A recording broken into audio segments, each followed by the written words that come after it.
Hello and welcome to sports. I'm Robert De La Garza, and thank you for joining us. We talked earlier this week about Bullard Panthers being the only East Texas team with both men's baseball and women's softball still in the playoffs. The Lady Panthers won Game 1 Wednesday 3-2, and last night just one win away in punching their ticket to the state championship. Let's check in on them as they take on Calallen.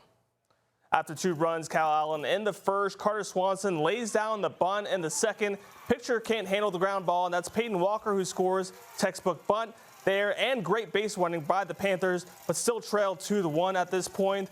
But third inning, Brooklyn Brandon shoots one over the left center field. Runner on second hesitates a bit around the base, has another Panther right on her tail. Play at the plate, just makes it past the tag, and Calallen would hit a 2-run home run on the top of the third to make it 4-2 Wildcats. But here, after 3 runs in the fourth by the Lady Panthers, here it is, the final pitch of the game, a strikeout, and the Lady Panthers advance to their first state final appearance in program history.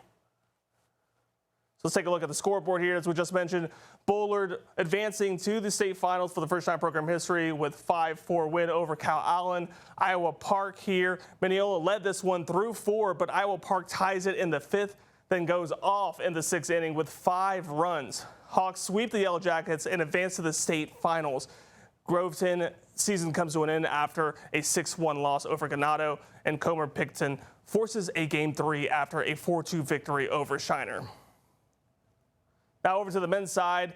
After 6 unanswered runs by Pleasant Grove, they led Salina 8-6, but the final score after this one was 11-6. Pleasant Grove advances as well. Hargrave wins over Bullard and forces a Game 3 after a score of 9-4. And for the Tyler Legacy Red Raiders, Game 1 versus the #1 team in the nation was postponed due to the rain last night. They will play a doubleheader today with Game 1 starting at 5 p.m. and Game 2 30 minutes after that. CBS 19 Sports Player of the Week, sponsored by East Texas Professional Credit Union. So most people wouldn't dare launch themselves 17 feet up in the air, but in this week's Player of the Week, we're heading to Big Sandy with our runner, our track star, Evan Jitjang, where for him, this is just a daily routine. The rules around pole vaulting look and sound simple enough. It's just like jumping over a creek with a stick. Don't let your feet touch the water. But at Big Sandy High School, track athlete Evan Jitjang is proving it's anything but easy. Because with every big jump, there's an even bigger risk. The main thing is don't let go of the pole, because if you let go of the pole, there's nothing to slow you down from the fall. Something he says takes high focus, speed, and a lot of practice. You got to have an accurate run the same every single time, so you can make adjustments. You have to plant the pole really strong. At just a sophomore, Evan is already at the top of his class and even taking his jumps to bigger heights. My starting height is normally no less than 14. 14 feet? And that's just warming up. Last week, Evan won gold at UIL's State Track and Field Championships and broke the 2A state record, clearing 17.5 inches, or as he explains it.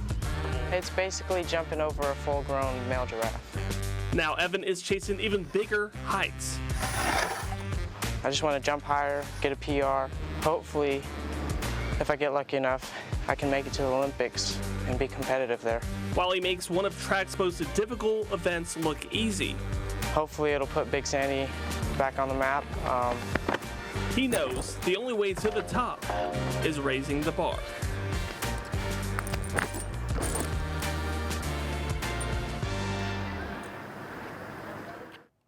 And sad news out of the NASCAR world. 2-time NASCAR Cup Series champion Kyle Busch has died at the age of 41. His family and his team announced Thursday. Earlier, his family said Busch was hospitalized with severe illness, but did not specify the type of illness. NASCAR called him one of the greatest and most fiercest drivers. Busch won 234 NASCAR National Series races, the most races of any driver. That's all we have in sports. Morning, y'all. Back to you.